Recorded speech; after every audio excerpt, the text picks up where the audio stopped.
ঈদের টানা ছুটির কারণে অন্যবারের মতো চাপ নেই রাজধানীর বাস টার্মিনালগুলোতে।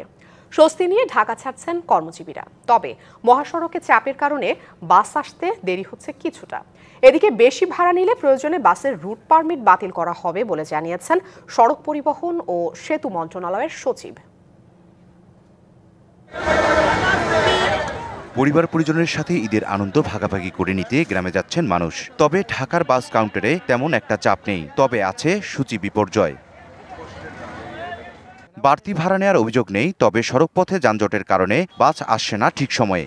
মহাখালী বাস টার্মিনালের সামনে এলোমেলো গাড়ি রাখায় বাস ঢুকতে সমস্যা হচ্ছে ভেতরে। এজন্য আইনশৃঙ্খলা বাহিনীর তৎপরতা বাড়ানোর দাবি যাত্রীদের। সকাল থেকে দেখতেছিলাম কোনো আইনশৃঙ্খলা বাহিনীর রাস্তায় প্রচুর পরিমাণে গাড়ি এলোমেলো দাঁড়িয়ে রয়েছে, আসতে পারতেছিল না।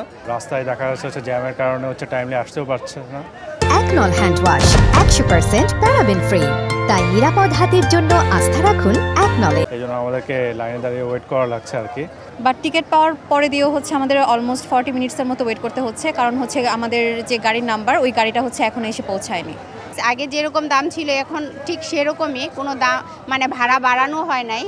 শুক্রবার সকালে মহাখালী বাস টার্মিনাল পরিদর্শনে যান সড়ক পরিবহন ও সেতু মন্ত্রণালয়ের সচিব। হুঁশিয়ারি দেন বেশি ভাড়া নিলে ব্যবস্থার। টার্মিনালের অবস্থা ভালো, যদি আমি তো বাস উঠে দেখলাম তারা তো বেশি ভাড়া নিচ্ছে। যদি বেশি ভাড়া নেয় আমরা আইনের ব্যবস্থা নিব, রোড পারমিট ক্যান্সেল করে দিব, ড্রাইভারের ওই কাগজপত্র নিয়ে নিছে সব ক্যান্সেল করে দিব। বেশি ভাড়া নেওয়ার অভিযোগে একটি বাসের বিরুদ্ধে ব্যবস্থা নেওয়া হবে এমন খবরে বিক্ষোভ করেন শ্রমিকরা। তাদের দাবি ঢাকা ফেরার সময় খালি বাস আসায় 100 টাকা বেশি নিচ্ছেন তারা। যে জায়গা 483 টাকা ভাড়া ওই জায়গা 150 টাকাও নেই, আমরা যাচ্ছি 200 টাকা 150 টাকা 180 টাকা ভাড়া নেই।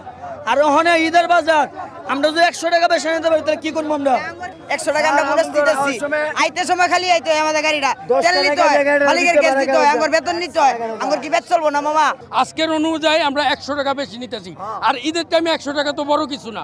মহাখালী বাস স্ট্যান্ডে শৃঙ্খলার কাজ করছেন সেনাবাহিনীর সদস্যরা। পরীক্ষা করা হচ্ছে প্রশিক্ষিত কুকুর দিয়ে, নিয়ন্ত্রণ করা হচ্ছে যত্রতত্র পার্কিংও।